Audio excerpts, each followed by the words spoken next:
Bienvenidos amigos a esta nueva edición de Mesa Política. Este es un programa producido por Otra Mirada en alianza con Nuestra América TV. Yo soy Rocío Pereira y el día de hoy estamos con el ingeniero Mesías Guevara. Con él vamos a conversar sobre la coyuntura política, la crisis política que actualmente está viviendo nuestro país, las protestas, el gobierno de la señora Dina Boluarte y más temas. Mesías Guevara hasta hace poco ha sido presidente regional de Cajamarca. Él también es actualmente presidente del Partido Acción Popular. Durante el periodo 2011-2016 fue también congresista de la República. También ha sido presidente de la Asamblea Nacional de Gobiernos Regionales. Es todo un gusto tenerte con nosotros, ingeniero Guevara. Bienvenido a este programa. Buen día, Rocío. Muchas gracias por la oportunidad y la verdad que gustoso de conversar con ustedes y también aprovecho para desearles un feliz año y que empiecen con todo. Muchas gracias, un placer tenerlo con nosotros. Y bueno, básicamente en esta entrevista queremos abordar el tema de la crisis política que está viviendo nuestro país, pero antes de entrar en ello, brevemente quisiéramos conocer también su opinión sobre su saliente gobierno en la región de Cajamarca. Acaban de asumir ahora nuevas autoridades en todas las regiones y no podríamos pues no preguntarle un poco sobre su balance al mando de la región Cajamarca, un breve balance sobre su gestión. Sí, efectivamente, en primer lugar, yo estoy muy agradecido con mi pueblo de Cajamarca, con mis vecinos, por que me dieron la oportunidad de poner un granito de arena en la consolidación del desarrollo de mi región. Y al respecto, quiero comentarles que nosotros hicimos un gran esfuerzo con resultados positivos. Por ejemplo, en el caso de la competitividad, lo hemos mejorado. Ahora ya no estamos entre las 5 regiones menos competitivas. Logramos reducir la pobreza en 7,8. Hemos también generado un ambiente confiable, de paz, donde se ha fomentado la inversión pública y privada. En estos momentos, el gobierno regional hereda el nuevo gobernador grandes recursos de inversión pública y privada. Ahora lo único que queda es que él continúe. También hemos mejorado muchísimo la infraestructura de salud y de educación y, como repito hace un instante, seguimos siendo la región con menos anemia que tiene a nivel nacional. Y eso gracias a un esfuerzo conjunto con la sociedad civil, con la empresa privada y también con el gobierno nacional y la estrecha relación que hemos sostenido con la cooperación internacional. E igual, también el agroexportación se incrementó, el turismo, la matriz productiva también se ha reconvertido. Ahora bienes y servicios y agricultura tienen un lugar muy expectante en la economía de nuestra región. Muy bien, entonces esperemos pues que todo aquello bueno, todo aquello que ha sido positivo para la región pueda continuar en este nuevo periodo. Y bueno, ahora más bien entrando al plano nacional, quisiéramos conocer un poco su opinión, ¿no? ¿Cuál es su lectura de esta crisis política que está viviendo nuestro país, esta crisis que no ha cesado, sino más bien estamos viendo un nuevo episodio, con todas las movilizaciones, con todas las protestas que están habiendo en varias regiones, se están reanudando las movilizaciones en esta semana. Quisiéramos conocer un poco cuál es su lectura de la crisis, cómo caracteriza usted este nuevo momento de la crisis política del país y también por qué se están dando las protestas, ¿no? ¿Cuáles son las principales demandas, sobre todo en la región de Cajamarca? Bueno, Rocío, yo considero de que en primer lugar hay que ser conscientes que estamos viviendo precisamente o efectivamente una crisis mayor, porque yo noto que hay unos sectores que la quieren minimizar, noto que hay unos sectores que la quieren soslayar, cuando eso significa poner la basurita debajo de la alfombra, cuando debemos de exponerla y de una vez por todas enfrentarla, buscando los caminos necesarios para poder solucionar esta difícil crisis que estamos viviendo. Ahora, sin lugar a dudas, lo primero que tenemos que hacer es entender que el mensaje o el discurso, la narrativa radical de los extremos, tenemos que disminuirlo. Y esos narrativos, esas narrativas extremas de ciertos sectores, muchas veces es amplificado por cierto sector de la prensa nacional, lo cual lo único que hace es exacerbar los ánimos. Por ejemplo, en estos momentos se quiere decir que solo el sur está levantado, cuando es necesario decir que todo el país está levantado, no solamente el sur. Hay protestas en el oriente, ahí he visto documentos ya oficiales, pronunciamientos de la región San Martín, Amazonas, Ucayali y Loreto. Igual pasa en el norte. En el norte, específicamente aquí en mi región de Cajamarca, las rondas campesinas ya han dicho y han promovido y están promoviendo un paro generalizado, por supuesto pacífico. Entonces, eso hay que entender. La narrativa del terruqueo, de la violencia, venga de donde venga, en primer lugar hay que disminuirlo. Y por otro lado, yo creo que la presidenta de la República tiene que convocar, aunque ya se convocó para este lunes 9 al acuerdo nacional, ahí también tenemos que procurar entendernos y diseñar una ruta democrática que nos permita salir de esta difícil situación. Al Congreso de la República hay que solicitarles, invocarles que eviten una confrontación entre dos extremos, entre el combo que tiene que ver con lo que es la propuesta de la bicameralidad más la reelección congresal versus lo que es el tema de la Asamblea Constituyente. Yo creo que eso tiene que postergarse por ahora, porque esos son condimentos que lo único que están haciendo es exacerbar los ánimos. Y por otro lado, decirle a la presidenta de la República que también actúe con bastante prudencia. Ella, por ejemplo, se está exponiendo demasiado.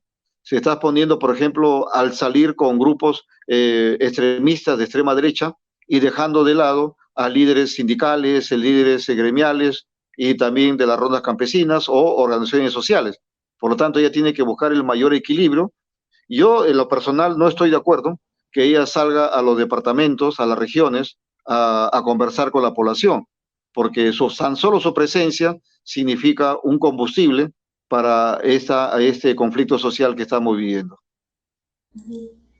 Bien, bueno, sí, nos has señalado varios elementos, vamos tal vez por partes. Lo primero es también saber cuáles son las principales demandas de estas protestas, ¿no? Que nos comentes un poco desde la mirada más regional, cuáles son las principales demandas de la población en tu región, ¿no? ¿Qué es lo que la población está demandando? Bueno, la población lo que está demandando en primer lugar es que se adelanten las elecciones, como ya se ha dado, pero sin embargo la población considera que es un proceso largo, muy largo la convocatoria, y por otro lado el cierre del Congreso, y por otro lado también la reactivación económica. O sea que son tres temas que la población no está dejando libre, porque ya empieza a golpear la crisis política a la parte económica, y la parte económica también ya empieza a tocar los bolsillos de las familias, y eso también la población está pidiendo eso a tres partes. Ahora hay que merituar de qué manera esto se va a concretar. Hay un sector que pide la renuncia de la presidenta Dina Boluarte. Yo considero que esa sería una medida extrema. Ella tiene que evaluarlo, tiene que ver, merituarlo y por supuesto hacer un análisis y también un balance de daños colaterales que pueda significar su renuncia, toda vez que eso ya le cargaría todo el peso al Congreso de la República. Ahora, hay un tema ahí que tiene que equilibrarse entre las decisiones que tome el Ejecutivo con las decisiones que tome el propio Congreso de la República. Por eso ambos tienen que conversar y escuchar sobre todo a la población.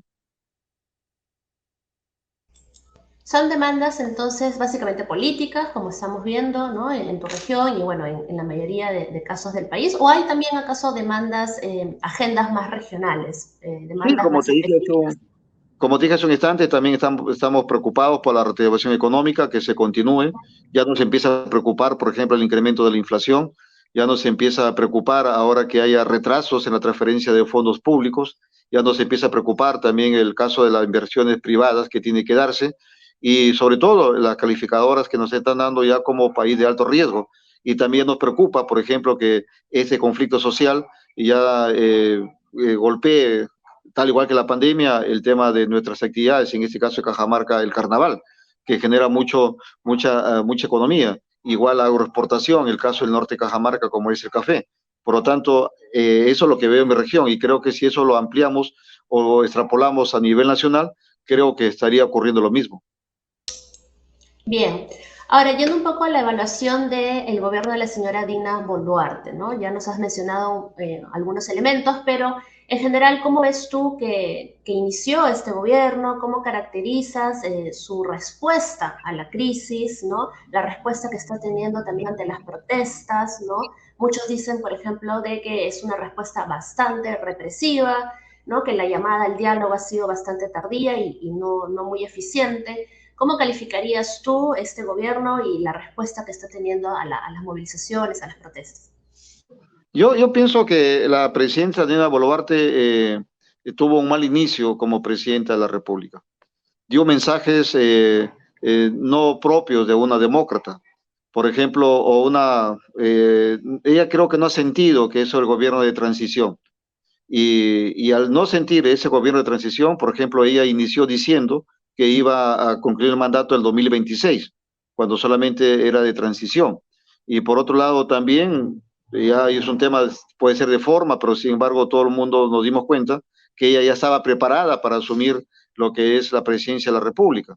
Y también mensajes anteriores, como que cuando, por ejemplo, en el Congreso le levantaron las denuncias que tenía en la subcomisión de acusaciones constitucionales, que por arte de magia desaparecieron. Y por eso incluso hay un sector que manifiesta que su gobierno no sería de transición, sino sería de transacción.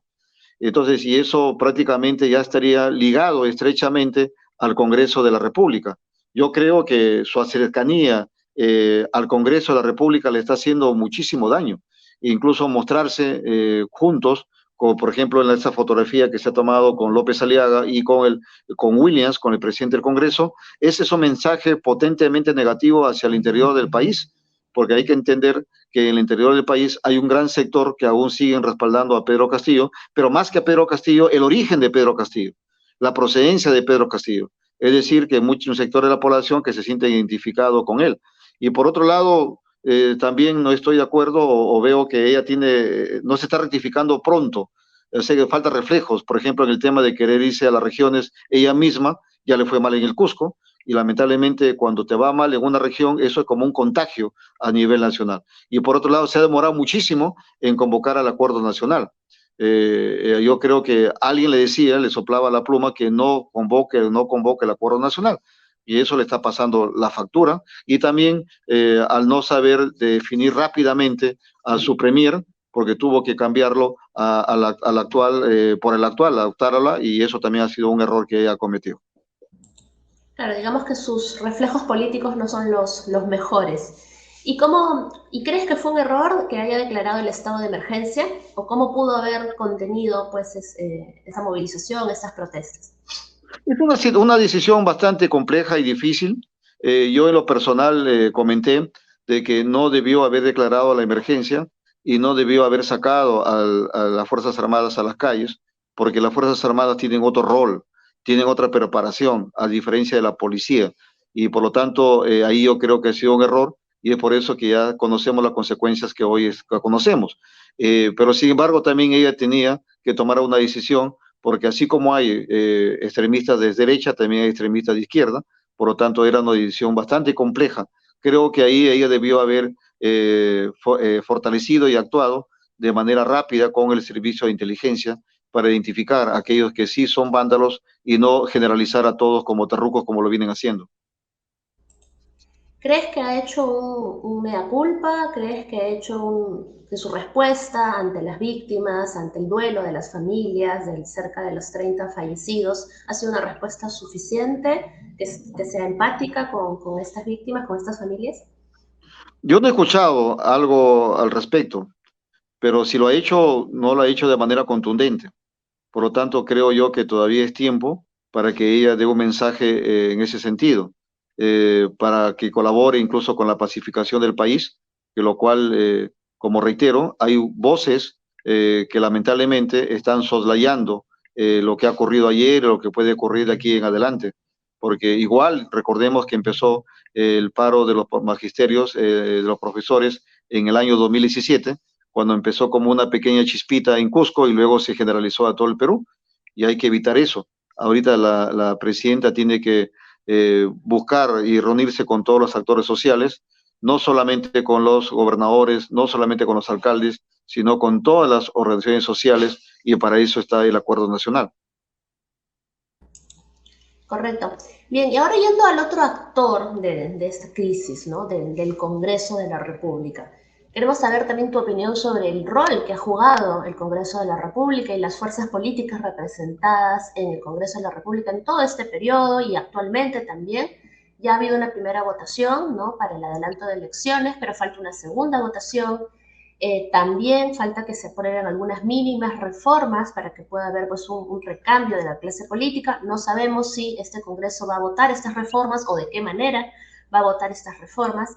Un poco saber cuál es tu opinión del rol del Congreso y en particular de Acción Popular, ¿no? Que es una de las fuerzas del Congreso y de la cual tú eres presidente. Bueno, mira, acá hay dos aspectos de entrada. En primer lugar, hay que entender que la crisis generalizada de nuestro país, el gran protagonista, el gestor, digamos, ha sido y es el Congreso de la República. Y esta crisis gestada desde el Congreso de la República no viene con Pedro Castillo, viene ahí hace 6 años o 7 años, desde el año 2016, cuando una bancada mayoritaria, controlada por la señora Fujimori, esa bancada mayoritaria, petardeó la democracia de nuestro país. Incluso trajeron abajo al presidente, lo obligaron a renunciar a Pedro Pablo Kuczynski, y censuraron a ministros, en mi modesto entender, muy calificados, como Jaime Saavedra y el propio Fernando Zavala. Entonces, de ahí empezó. No es que haya empezado solamente acá con Pedro Castillo. Ya es una mala práctica que han ido mutando las fuerzas mayoritarias para tener el Congreso de la República. Y por otro lado, la crisis de los partidos políticos. Son dos aspectos que lamentablemente hay algunos congresistas que salen elegidos y luego se olvidan de su partido, se olvidan de su origen, se olvidan de dónde salieron y por lo tanto al final terminan actuando a su libre albedrío. Claro, ellos manejan el concepto que todo congresista no está sujeto a mandato imperativo, pero sí tienen algo ético y una formación doctrinaria que lamentablemente han olvidado. Ahora esa crisis la han pasado, fue el Congreso Merino, fue el Congreso ahora que estamos viviendo, y los cuales tienen un modo operando muy similar. Es decir, en lugar de construir, están demoliendo todo. Y han demolido la democracia, han demolido lo que es instituciones como SUNEDO, que lo siguen demoliendo con una gran irresponsabilidad. Por lo tanto, el Congreso está en gran deuda con el país y los congresistas de mi bancada están en gran deuda con mi partido o con Acción Popular. ¿Te refieres a este rol de obstrucción que han tenido a lo largo de todos estos periodos? ¿A ese rol más obstruccionista que constructivo? Sí, fíjate que incluso el Congreso es una institución pilar de la democracia y de la gobernabilidad de nuestro país. Dentro de ahí se dictan leyes que luego se convierten más allá, incluso sustentadas en la política de Estado, y lejos de convertirse en ese gran crisol de ideas, ha ido retrocediendo. Incluso ha involucionado el Congreso, a tal punto de que ya, por ejemplo, en lugar de tener una mirada de estadista, tiene una mirada cortoplacista. Todas las leyes, por ejemplo, la Comisión de Constitución se ha convertido en una mini asamblea constituyente, donde están haciendo grandes reformas a su libre antojo, solamente con una mirada demasiado corto, miope. Entonces, y eso yo creo de que el Congreso está en gran deuda y, por supuesto, más que obstruccionista, creo que incluso demoledor, ¿no? Destructor, más que obstruccionista. ¿Alguna autocrítica que hacer a Acción Popular? ¿Cómo ves tú el rol que ha jugado tu partido? Bueno, una autocrítica y crítica, ¿no? Una autocrítica porque lamentablemente nuestro proceso de selección que están embarcados dentro de la ley de partidos políticos no han sido los más adecuados y una crítica a los congresistas y también a algunos dirigentes de mi partido que se han portado incluso casi como cómplices, por ejemplo, en los plenarios donde lamentablemente de manera mayoritaria, porque ellos siempre han estado de manera mayoritaria, aprobaron un reglamento para que permitir que este tipo de militantes salgan elegidos. Hay militantes desconocidos que con un año de militancia que les han invitado y con la fuerza de las bolsas electorales que tenían en ciertos distritos han hecho que ganen la interna, despejando o relegando, mejor dicho, a muchos correligionarios y correligionarias con mucha trayectoria política y formación doctrinaria, dejarlos de lado. Y eso es una crítica y una autocrítica que yo hago. Bien, bueno, ahora también quisiéramos saber cómo salimos de esta crisis, ¿no? ¿Cómo ves tú el panorama? Ya has mencionado, por ejemplo, a un espacio muy importante que es el Acuerdo Nacional. ¿Qué expectativas podemos tener de lo que se discuta, lo que se converse en este espacio? Pero también sabemos que para no repetir la misma historia necesitamos algunas reformas mínimas. No tenemos todavía certeza que estas se aprueben, pero necesitamos hacer algo, ¿no? Necesitamos hacer algo porque si no, el siguiente periodo va a ser un reciclaje de lo que ya estamos viviendo. ¿Cómo salimos de esta crisis? Bueno, efectivamente, se necesitan unas reformas mínimas, pero por eso te decía hace un instante que no caigamos en aquella confrontación que nos va a llevar a un punto muerto, porque un extremo quiere que se apruebe un combo donde está la constituyente y el otro lado está lo que es la bicameralidad más la reelección congresal. En eso, si llegamos a ese punto muerto, simple y llanamente no vamos a seguir el camino para que nos lleve a la ruta democrática. Y por otro lado, también yo, por ejemplo, estoy muy preocupado por ese proyecto de ley que han presentado en la que quieren disminuir el mandato de los directivos o funcionarios de la OMPE y del Jurado Nacional de Elecciones, cuando ellos tienen su propia dinámica, ellos tienen su propia ley orgánica y la verdad que eso también va a retrasar, porque ya estamos en pleno proceso, ya se convocaron elecciones y en pleno proceso quieren cambiar, quieren disminuir, quieren recortar el mandato de estos altos funcionarios que pueden tener muchas críticas, muchas virtudes y defectos, pero sin embargo, hacer eso significaría cambiar las reglas del partido. Y eso es preocupante. Por lo tanto, eso es lo que primero que tenemos que decir al Congreso, es que tengan ponderación, que tengan tranquilidad. En estos momentos, toda la salida y nuestro reencuentro con la ruta democrática, sin lugar a dudas, pasa por el Congreso de la República. Por lo tanto, a ellos tenemos que hablarles, a ellos tenemos que sensibilizarles y hacerles notar que el futuro del país está en sus manos. ¿Estás de acuerdo con que el adelanto de elecciones sea en la fecha que ya se ha establecido, en abril del 2024? ¿Crees que llegamos en buen término a esa fecha o crees que tal vez debiera cambiarse? ¿Cómo ves Bueno, esto? fíjate que yo no quiero opinar ahí al respecto si se adelanta o no, porque como soy dirigente de un partido político, vayan a pensar que tengo algún interés subalterno, pero sí creo de que debemos actuar con bastante madurez política, en el sentido de que buscar lo mejor para el país y no esperar que simplemente la calle se caliente y luego nos exija adelantar más las elecciones, porque si ocurriese, simplemente estaríamos actuando de manera reactiva, no de manera proactiva. Y lamentablemente es algo que en el Perú también falta corregir, falta actuar con bastante proactividad y dejar las acciones reactivas como siempre. Bueno, finalmente, ya la última pregunta, ingeniero Guevara. Usted ha sido congresista de la República, hace poco ha sido gobernador regional de Cajamarca, una muy importante región para nuestro país. Quisiéramos también saber, ya después de haber sido congresista y presidente regional, qué sigue en su trayectoria, en su carrera política, cómo se ve en el futuro próximo. Bueno, yo en este momento lo que tengo que hacer, y ya estoy teniendo lazos, así como existe el gran acuerdo nacional, también tenemos que buscar un mini acuerdo partidario internamente para fortalecer al partido, para solucionar los problemas que tenemos, y en eso voy a estar involucrado en estos días, y por supuesto también de la parte profesional mía, volver a lo que es la cátedra, que siempre he estado involucrado, y también a ganarme la vida, como siempre lo he hecho. Es decir, tengo dos tareas, la parte política y la parte personal. En la parte política, sin lugar a dudas, la gran tarea que nos queda es el partido. Es decir, tenemos que al partido volverlo también por el cauce normal y natural. Bien, bueno, muchísimas gracias. Ha estado con nosotros Mesías Guevara. Ha sido un gusto poder Gracias, conversar contigo. Muchas gracias, gracias y bueno, Rocío.